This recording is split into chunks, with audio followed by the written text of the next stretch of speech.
leres aturipun Kakang Mas Dandun Wacana.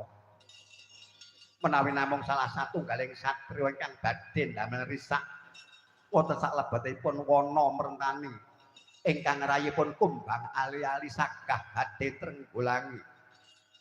Mengkono kumbang ali-ali naninggih naga taksaka kados pundi sinuwun. Yen to mengkono perintahna wadya balamu kabeh para kajiman lan para raseksa. Waton lanang nggawa gaman gedhe gandarane. Ndepani anane negara Indraprastha aja nganti dijarah rayah dening kawula.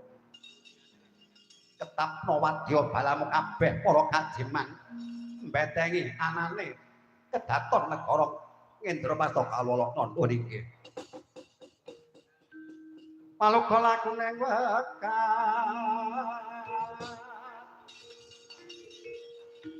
Lokita kang lunete kidung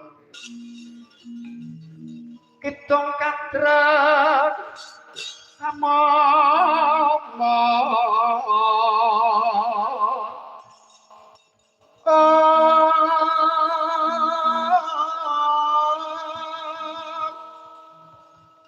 kidung kadrek samama marang sang naga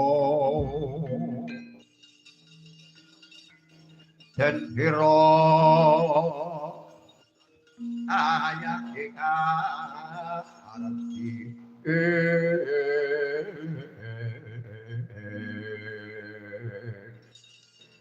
menawi tetela mekaten sinuwun ingkang abdi pun naga taksaka nyuwun pamit saha nuwun tambah pangastu kula badhe perintahaken sagung para kawula duga-duga wong ati-ati aja keri muga ing karya nggih naga taksaka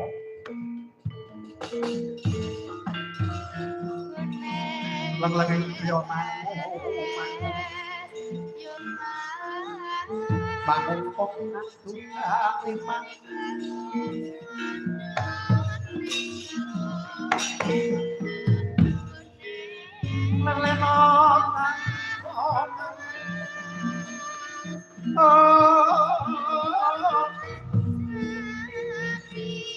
tanpu sanku